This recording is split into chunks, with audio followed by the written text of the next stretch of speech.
சொல்லாமா? நான் சொல்ல திரும்ப சொல்லலாம். பழைய பாடம் நீங்கள் பார்த்துட்டு இன்னைக்கு புதுசாக பார்க்கலாம். இயற்கை உணவுகளான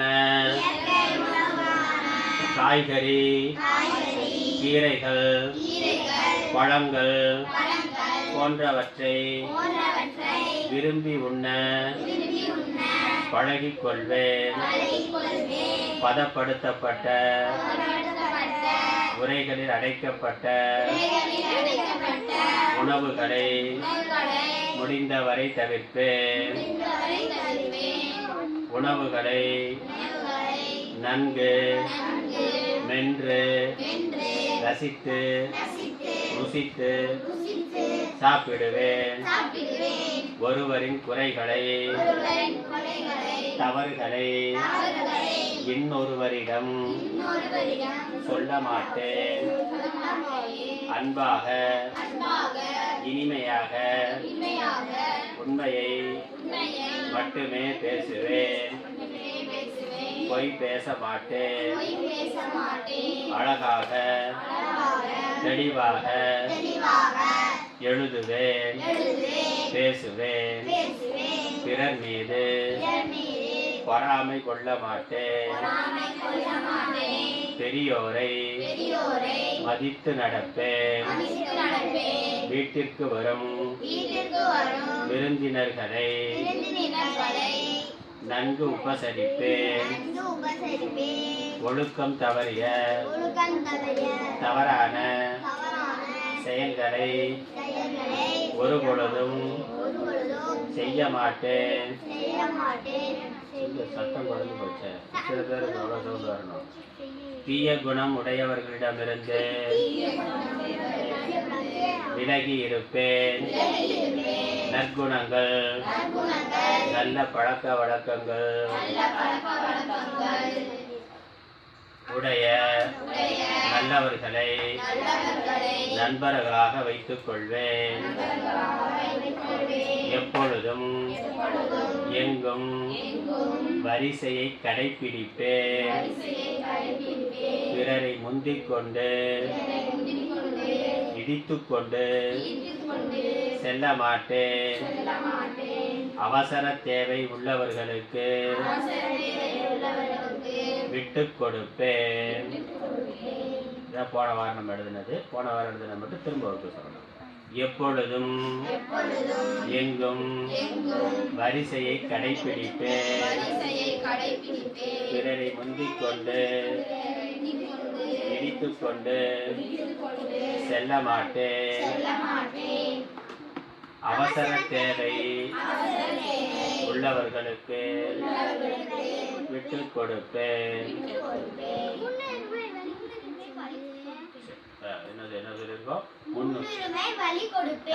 விட்டு கொடுப்பேன். முன்னுரிமை அல்லது வழி கொடுப்பேன்.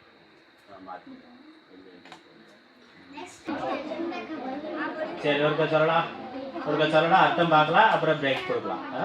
ஒரு 10 நிமிஷத்துல மனப்பாடம் பண்ணலாம். இன்னும் மனப்பாடம் பண்ணியிருக்கணும்ல. அப்படியாச்சா? சொல்லலாம் வாங்க. மனப்பாடம் பண்ண ஆளு சொல்லலாம்.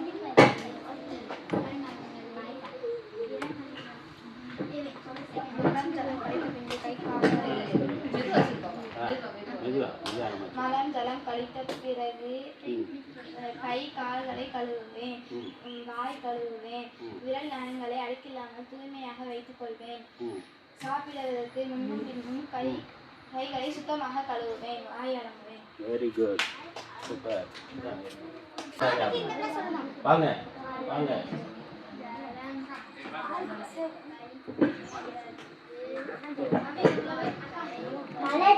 மலர் ஜலம் கழித்த பிறகு கை கால்களை கழுவுவேன். வாய் கழுவுவேன். விரல் நகங்களை அழுக்கில்லாமல் தூய்மையாக வைத்துக் கொள்வேன். சாப்பிடுவதற்கு முன்னும் பின்னும் கைகளை கழுவுவேன். வாய் அலம்புவேன். கைகளை சுத்தமாக கழுவுவேன். அடுத்து வேற. ஜலம் கழித்த பிறகு கை கால் கழுவேன். வாய் கழுவேன்.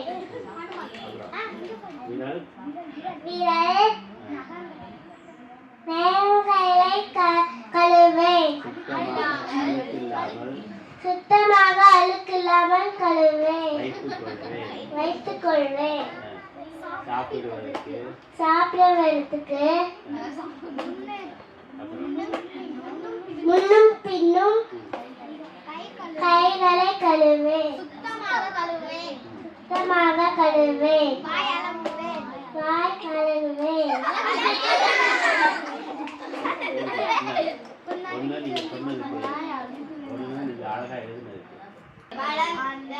கழித்த பிறகு கை கால்களை கழுவேன் வாய்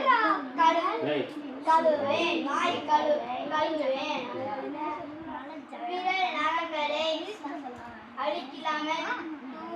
அழுக்கில்லாமல்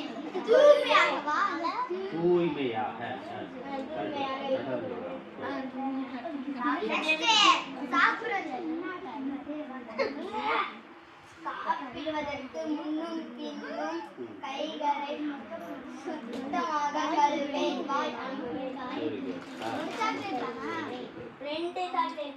ஒரு தடவை சொல்லிட்டு அர்த்தம் பார்க்கலாம். மல ஜலம் கழித்த பிறகு கை கால்களை கழுவுவேன் வாய் கழுவுவேன் விரல் நகங்களை அழுக்கில்லாமல் தூய்மையாக வைத்துக் கொள்வேன் சாப்பிடுவதற்கு முன்னும் பின்னும் கைகளை சுத்தமாக கழுவுவேன் வாய் அலம்புவேன் மல ஜலம் மலம் ஜலம் மலம்னா என்ன ஜலம்னா என்னது தெரியுமா தெரியாத மனப்பாடம் பண்ணி சொல்லிட்டீங்க தெரியாதுன்னு மலம் அப்படின்னாக்கா ஜலம்னாக்க தெரியுமா ஜலம் கேள்விப்பட்டீங்களா ஜலம் கேள்விப்பட்டீங்களா ஜலம்னா தெரியாத ஜல் ஜல் ஜல் ஜல் ஜல் கிடையாது பேய் வர்ற ஜல் ஜல்னா கிடையாது ஜல் ஜீவன் திட்டம் அப்படின்லாம் போடுறாங்கல்ல ஜல் ஜீவன் ஜல் ஹிந்தியில ஜல் சம்ஸ்கிருதத்துல ஜலம் ஜலம்னா தண்ணீர்னு அர்த்தம் வேற ஒண்ணும் இல்லை ஜலம்னாக்க தண்ணீர் சாதாரணமா ஜலம்னாக்க தண்ணீர் மலம்னாக்க ஆயின்னு அர்த்தம்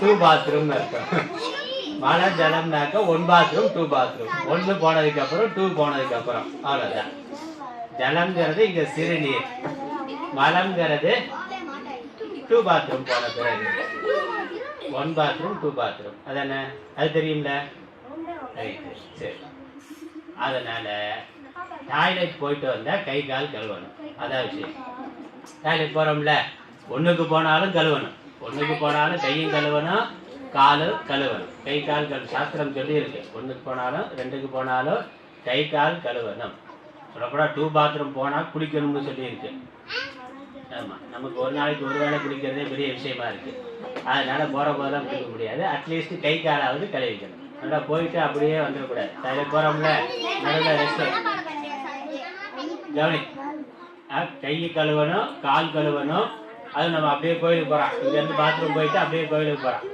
இப்போ கை கால் கழுவிட்டு போகணும்ல அதனால தான் அங்கேயே கோயிலே வெளியே பைப் வச்சிருக்கோம் கோயிலுக்குள்ள போற போது கை கால் கழுவிட்டு போகணும்னு சொல்லி அங்க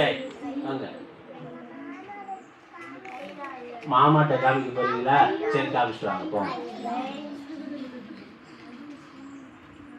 அதனால ஞாபகம் வச்சுக்கணும் எப்பொழுதுமே கவனி இங்க பாரு தம்பி இங்க கவனி ஒன் பாத்ரூம் டூ பாத்ரூம் போனாக்கா கண்டிப்பா கை கால் கழுவுற பழக்கத்தை ஏற்படுத்தி கொள்ள வேண்டும் எப்பொழுதுமே எங்கேயுமே ஸ்கூல்லையும் சரி வீட்லேயும் சரி எப்பொழுதும் எங்க போனாலும் ஒன் பாத்ரூம் டூ பாத்ரூம் போனா கையும் நல்லா கழுவணும் காலும் நல்லா கழுவணும் அப்புறம் வாய் கழுவுவேனா வாய்க்கு பிடிக்கணும் சொல்லியிருக்கு வாயில தண்ணி ஊற்றி வாயும் கழுவணும் ஒன் பாத்ரூம் டூ பாத்ரூம் போனாலும் போயிட்டு வந்து வாயும் கழுவணும் சாஸ்திரம் சொல்லியிருக்கு 4 தடவை வாய்க்கு பிடிக்கணும்னு சொல்லியிருக்கு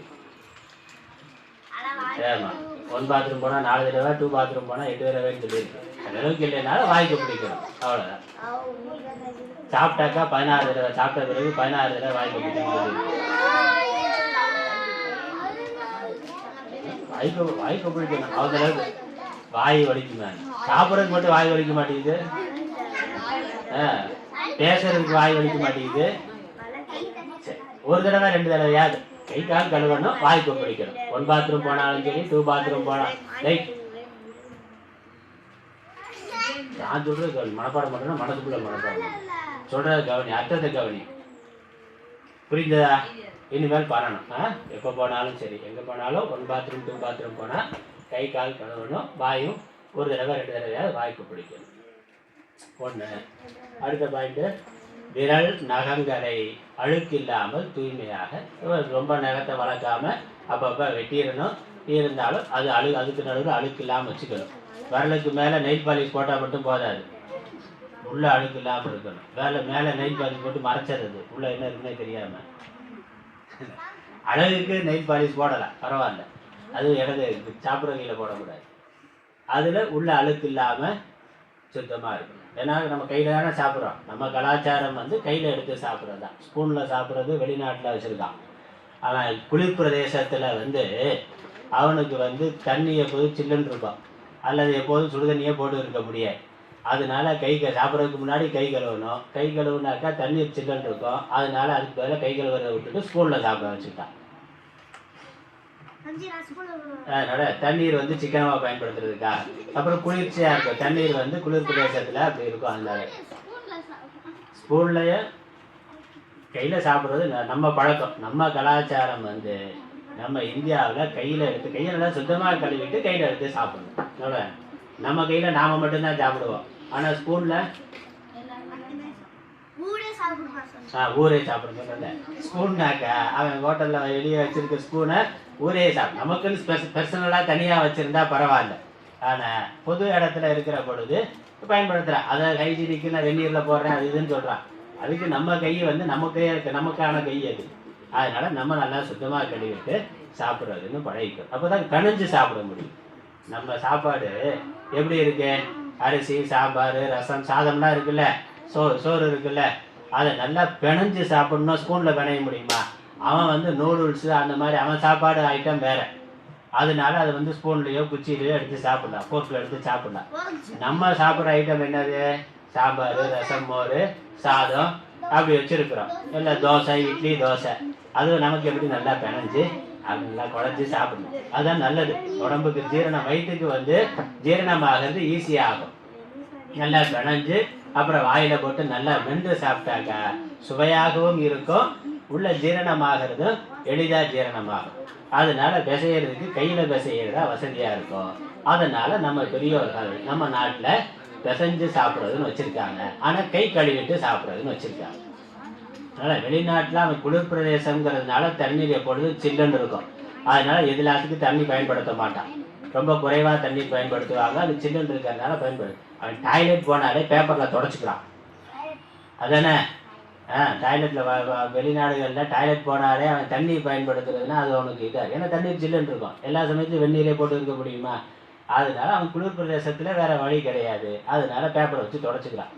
நமக்கு தண்ணீர் தாராளமாக இருக்குல்ல, நமக்கு தண்ணீர் தாராளமாக இருக்குது. அதுக்காக வேஸ்ட் பண்ணக்கூடாது. தாராளமாக இருக்குன்னு சொல்லி வாடியாக ஊற்றக்கூடாது. அதை அளவாக பயன்படுத்தணும். ஆனால் தண்ணீர் நமக்கு குறைவில்லாமல் கிடைக்குது. தண்ணீர் குளிர்ச்சியாகவும் இல்லை.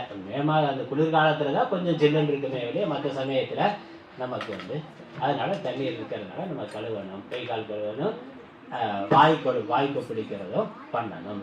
அதனால் விரலையும் சுத்தமாக வச்சுக்கொள்ளணும். அதனால் நம்ம கையில் சாப்பிட்ற பழக்கம் இருக்கிறதுனால விரலில் அழுக்கு இல்லாமல் நகம் நீளமாக இல்லாமல் ஷார்ட்டாக வச்சுக்கொள்ளணும். அப்பப்போ கட் பண்ணிடணும். அதையும் சுத்தமாக வச்சுக்கணும். சாப்பிட்ற போது நல்லா பிணைஞ்சு எடுத்து சாப்பிடணும். பிணையிறது இப்படிலாம் பிணைஞ்சு இது வரைக்கும் ஆகக்கூடாது. விரல் மட்டும்தான். விரல் நல்லா பிணைஞ்சு எடுத்து சாப்பிடணும். அதுக்கப்புறம் சாப்பிட்ட பிறகு சாப்பிட்றதுக்கு முன்னாடி பின்னாடி என்னது? சாப்பிட்றதுக்கு முன்னாடியே நல்லா கை கழுவணும். சாப்பிட்ட பிறகும் நல்லா கை கழுவணும், வாய்க்கு பிடிக்கணும். சாப்பிட்றதுக்கு முன்னாடியும் கை கழுவிட்டு கை கழுவுற போது வாய்க்கு பிடிக்கணும். சாப்பிட்ட பிறகும் நல்லா ஏன்னா அந்த சாப்பாட்டு துகள்கள்லாம் பல்லு எடுக்கலாம் ஒட்டி இருக்கோம்ல, அதில் வந்து அப்புறம் அது அப்படியே இருந்தாக்கா அதில் கிருமிகள் வந்து பல்லு சீக்கிரம் சொத்தையாயிடும், சீக்கிரம் கெட்டு போயிடும்.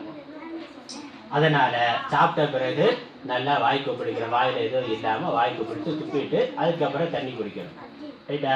நல்லா சாப்பிட்றதுக்கு முன்னாடி நல்லா கை கழுவணும், கையும் கழுவணும், காலும் கழுவணும், கை கால்கள் கழுவணும். சாப்பிட்ட பிறகு கை கால் கழுவணும். அப்படிதான் சாஸ்திரம் சொல்லியிருக்கு. சாப்பிட்றதுக்கு முன்னாடியும் கை கால் கழுவணும், சாப்பிட்ட பிறகும் கை கால் கழுவணும். டாய்லெட் போனாலும் போயிட்டு வந்த பிறகு கை கால் நல்லா கழுவணும். அதனால் இந்த கைகள் கால்கள் எப்பொழுதும் சுத்தமாக தூய்மையாக இருக்கணும். அதனால் பூஜை பண்ணுற போது கூட ஆச்சமனம் சமர்ப்பயாமி, பாத்தியம் சமர்ப்பயாமி, அக்கியம் சமர்ப்பயாமின்னு அப்போ போடுறாங்கல்ல. கை கால் கழுவுறதுக்கு சுவாமிக்கு தண்ணீர் கொடுக்கறதா அது. ஆச்சமனம்னா வாய் கழுவுறதுக்கு தண்ணீர் கொடுக்கறது. பாத்தியம் சமர்ப்பயாமினா கால் கழுவுறதுக்கு தண்ணீர் கொடுக்கறது. அக்கியம் சமர்ப்பயாமினா கை கழுவுறதுக்கு தண்ணீர் கொடுக்கறது. பூஜை பண்ணுற போது கவனிச்சு பார்த்துருக்கீரா? ஆனால் என்ன மேடம், பூஜை பண்ணுறபோது பார்த்தீங்கன்னாக்கா அப்பப்போ ஸ்பூனில் எடுத்து தண்ணி விடுவாங்க, ஒரு கப்பில் விட்டுறாங்கல்ல. சாப்பாடு நைவேத்தியம் பண்ண உடனே ஆச்சமணியம் நைவேத்தியானந்தரம் ஆச்சமணியம் சமர்ப்பயாமி சொல்லுவாங்க. சொல்லிவிட்டு ஒரு ஸ்பூன் எடுத்து தண்ணி கப்பில் விடுவாங்க. அப்போ சாமி சாப்பிட்டாரு, சாப்பிட்ட பிறகு வாய் கழுவுறதுக்காக தண்ணீர், கை கழுவுறதுக்காக தண்ணீர், கால் கழுவுறதுக்கு அத்தியம் சமர்ப்பயாமி, பாத்தியம் சமர்ப்பயாமின்னு அந்த ஸ்பூனில் தண்ணீர் எடுத்து விடுறது. கை கால் கழுவுறதுக்கு, வாய்க்கு பிடிக்கிறதுக்கு தண்ணீர் விடுறது தான். நாமளும் பூஜை பண்ணுற போது பண்ணலாம். லீவில் நம்ம லீவில் ஒரு 2 நாள் 3 நாள் பூஜா பயிற்சி சொல்லித்தரேன். அப்போ பூஜை பண்ணுற போது நமக்கு அதெல்லாம் தெரியும். ஆமாம், அப்போ சொல்லித்தரேன். எல்லோரும் நம்ம தனித்தனியாக உட்காந்து பூஜை பண்ணுற மாதிரி ஏற்பாடு பண்ணி லீவில் இப்போ முழுப்பரிசு லீவில் இப்போ அவங்க பெரியவங்களுக்கு லீவ் விடட்டும். 24th ஸ்கூல் முடிஞ்ச லீவ் விடட்டும். ஆமாம், அப்போ பூஜை பண்ணலாம். பூஜை பண்ணுற போது அதெல்லாம் சொல்லித்தரேன், எப்படி கோயிலில் பண்ணுறாங்க அப்படின்னு சொல்லி நம்ம பார்க்கலாம். போன வருஷம் பண்ணோம், இந்த வருஷம் பண்ணலாம். சரி, இப்போ சொல்லலாமா? மழை ஜலம். அப்போ மழை ஜலம்னா என்னது? ஆமாம், மலம்னா 2, ஜலம்னா 1. சிறுநீர். மலம்னா தண்ணீர்னா, ஜலம்னா தண்ணீர்னு அர்த்தம். தண்ணீர்ங்கிற கூட இங்கே சிறுநீர். மலம்ங்கிறது அழுக்கு. மலம்ங்கிறதுக்கு சாதாரணமாக அழுக்குன்னு அர்த்தம். மலம்ங்கிற சம்ஸ்கிருத வார்த்தைக்கு அழுக்குன்னு அர்த்தம். அழுக்குங்கிறது அது எல்லாம் அழுக்கு தானே, வயிற்றுக்குள்ளே இருக்க அழுக்கு தானே வெளியே போகுது, தேவையில்லாத கழிவு தானே வெளியே போகுது, அதனால தான் கப்படிக்குது தானே. அது அழுக்கு, அதனால மலம்னு பேர். அதனால மலம்னா அழுக்குன்னு அர்த்தம். மழை ஜலம் கழித்த பிறகு எல்லாம் சொல்ல, எல்லாம் திரும்ப சொல்ல, சத்தமா சொல்லலாம். மழை ஜலம் கழித்த பிறகு கை கால்களை கழுவுவேன், வாய் கழுவுவேன், விரல் நகங்களை அழுக்கில்லாமல் தூய்மையாக வைத்துக் கொள்வேன். சாப்பிடுவதற்கு முன்னும் பின்னும் கைகளை சுத்தமாக கழுவுவேன். வாய் அலம்புவேன். அலம்புவேன்னாலும் கழுவுவேங்கிற அர்த்தம் தான். வாய் கொப்பளிக்கிறதுன்னு சொல்கிறோம்ல, அதெல்லாம் கொப்பளிக்கிறது, அலம்புறது, கழுவுறது எல்லாமே ஒரே அர்த்தம் தான். சுத்தம் பண்ணுறது அப்படின்னு அர்த்தம். அதே மாதிரி நம்ம அடுத்த வாரம் வேணால் பாயிண்ட் வந்து தூங்க போகிறோம்ல, தூங்க போகிறதுக்கு முன்னாடி கால் கழுவிட்டு படுக்கணும்னு சொல்லி, தூங்க போகிறதுக்கு முன்னாடி நல்லா சுத்தமாக கை கால்களை கழுவிட்டு அதை காஞ்ச பிறகு படுக்கணும். கை கால் கழுவி அது காயறதுக்கு முன்னாடி சாப்பிட உட்காந்துடணும். கவனி, என்ன சொல்லியிருக்காங்கன்னா கை கால் கழுவிட்டு அதுக்கப்புறம் 1/2 மணி நேரம் கழிச்சு சாப்பிடக்கூடாது. கை கால் கழுவிட்டு அது கையில் ஈரம் இருக்கும்ல, அது காயறதுக்குள்ளே சாப்பிட உட்காந்துடணும். அதே மாதிரி தூங்க போகிறதுக்கு முன்னாடி கால் கழுவணும். வாய் ப்ரஷ் பண்ணுறோம்ல, தூங்க போகிறதுக்கு முன்னாடி பல்லு விளக்கணும். பல்லு விளக்குற போது வாய் கூப்பிட்டுச்சிட்றோம். அதோட கை கால் கழுவுறோம். கை கால் கழுவிட்டு அந்த கை காலில் இருக்க ஈரம் வந்து ஒன்று துணியால் தொடச்சிடணும், அல்லது அது காஞ்ச பிறகு தான் படுக்கணும். ஆமாம், சாப்பிட்றதுக்கு முன்னாடி ஈரமாக இருக்கணும், தூங்க போகிறதுக்கு முன்னாடி காஞ்சிருக்கணும். தூங்க போகிறதுக்கு முன்னாடி கை கால் கழுவணும். அது நல்லா ஒன்று துணியை வச்சு தொடச்சிடலாம், துணியில் தொடச்சிடலாம், அல்லது ஒரு 2 நிமிஷத்தில் காஞ்சிடும். காஞ்சதுக்கு அப்புறம் தான் பெட்டில் படுக்கணும். அது வந்து சாஸ்திரம் சொல்லி. ஏன்னா கை காலில் ஈரம் இருந்தால் அது என்ன ஆகும், பெட்டில் படும்ல. பெட்டில் ஈரம் இருந்தால் எங்கே ஈரம் இருக்கோ அங்கே வந்து ஃபங்கஸ் வரும். சின்ன சின்ன கிருமிகள்லாம் ஈரமாக இருந்தாக்க வர ஆரம்பிச்சிடும், அந்த பாசி ஃபங்கஸ் வரும். அப்புறம் அது வந்து நல்லதில்லை. அதனால் பெட்டில் படுக்கிறதுக்கு முன்னாடி கண்டிப்பாக தூங்குறதுக்கு முன்னாடி பல் விளக்கணும், கை கால் கழுவணும். ஆனால் அந்த ஈரம் இல்லாமல் காய்ந்த பிறகு அல்லது துணியில் தொடச்சிட்டு தான் படுக்கணும். சாப்பிட்றதுக்கு முன்னாடி கை கால் கழுவணும், அது காயறதுக்கு முன்னாடி சாப்பிட உட்காந்து.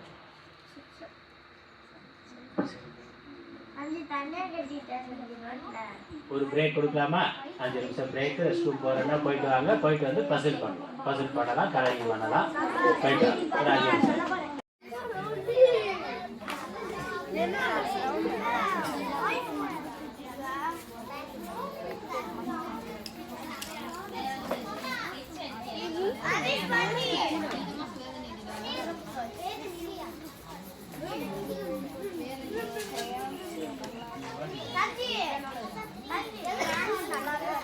சாப்பிட்டு